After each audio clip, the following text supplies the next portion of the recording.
What's up, everybody? I recently had clients hire me to sell an older home that hadn't been updated. This home was 50 years old with original carpets, original bathrooms, original kitchen cabinets, tile floor, wallpaper in every room, and not the cute trendy wallpaper you see today, but you know, that 80s vibe with the yellow flowers in the kitchen and the kids' room all had their own decorated wallpaper. You get the gist. Cut to 2 months later, and we ended up selling that home for the second highest price in the entire neighborhood. The highest price was a complete remodel, so we did really well. So today, I'm gonna share with you the best updates to sell an older home without breaking the bank. This is gonna be a pretty short video, but it's gonna be packed with information, so let's dive right in. So like I said, this was an older home, and it was also an estate. So it still was filled with all the furniture and a lot of stuff that we had to clear out before we could even think about getting it ready for the market. So we're gonna go through my 10-step process on how I got this home from the state that it was in, ready to be sold on the market in less than 2 months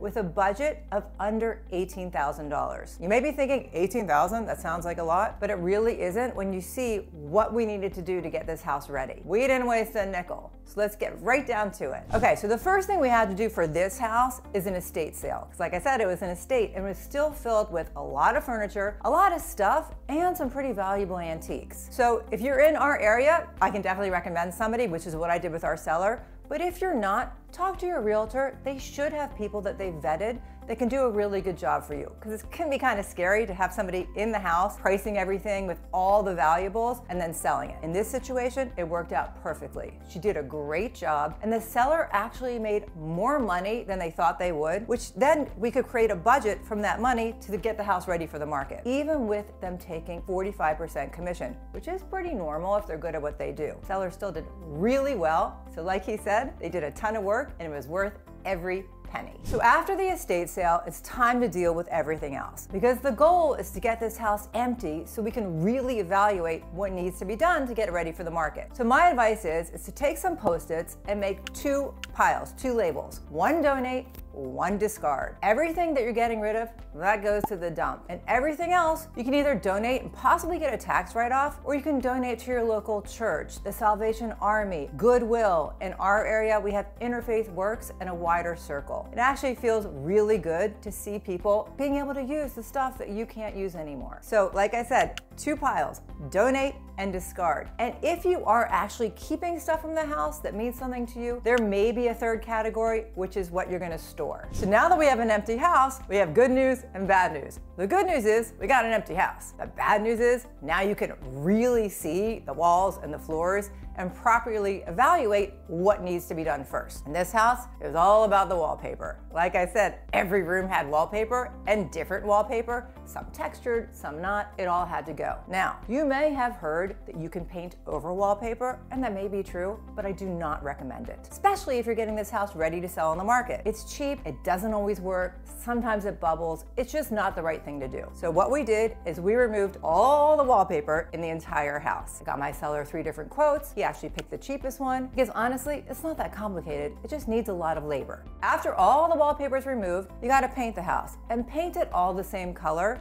You want a blank slate. What I like is Sherwin-Williams Agreeable Gray. It's a neutral color, it's not that expensive, and I think it always looks good. Don't forget to paint the closets, the pantry, everything needs to be painted. The closets and pantry you can paint white, but you get the gist. Contrast the gray with a white semi-gloss super paint for all the trim in the house. It'll really pop, and it just creates a really fresh look. All right, so now the entire house has been painted, and we are finally looking at a blank canvas on what to do next. All right, just to quickly recap, you did the estate sale, you then donated and dumped, so the house was empty, and you've gotten all the walls the same color.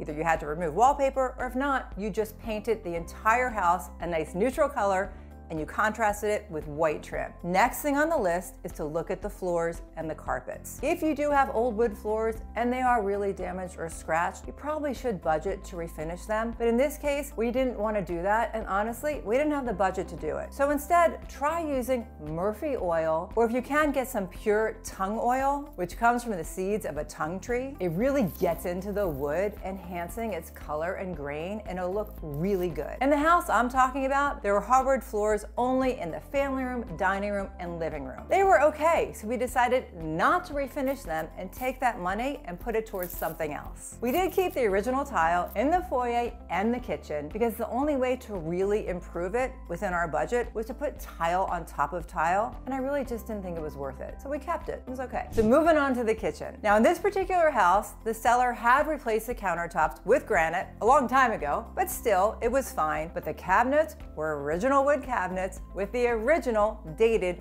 hardware. So we had to work within our budget. What we did was we removed all the cabinet doors and we painted them with a nice color, a white dove. It's a really nice white for cabinets. Here's the thing, you really have to make sure whoever you hire to paint cabinets that they have experience, because if it's done well, it can look great, which it did in this circumstance, but if it's not done well, it's not gonna look good. So don't try to do this yourself. My advice, make sure you get someone who's done it before. After the cabinets were painted, it instantly gave this dated kitchen the uplift, a facelift if you wanna call it, and it worked, even with the original tile floor. Now at this point, we had gone through a lot of our budget between the walls and the kitchen, so we had to be really intentional about what we did next. So we had to tackle the carpets. Like I said, they're original carpets. They didn't look good, but they weren't terrible. So rather than replace them, because we didn't have the money for that, we just did a very deep steaming on all the carpets, which really lifted them up and removed a lot of the drabness. But I'm not gonna lie, still wasn't great, but it was the best we could do within our budget. One thing that we did do that I thought was really helpful is that although we didn't replace the carpet, we did get several quotes to replace it. It wasn't in our budget, but when the buyer asked about it, we could hand it over and they could see it wasn't that much money, and it immediately overcame that obstacle of old carpet. So something you might want to keep in mind. Now, moving on to lighting. There's not a lot of lights in these older homes, at least here in the DMV. These builders, they didn't put lights in the bedrooms, and there's not a lot of recessed lights. And the lights that were in this house were those old lights, you know what I'm talking about. They have the round thing with the point. I mean, they're awful, and they look really dated. So what we did do is we replaced all those lights with a nice, sleek, flat LED light in the rooms that did have lightings. And the ones that didn't, recessed lighting is not that expensive. People think it is. It's about $150 a can or $150 a light. So we just put up a couple of those in the bedroom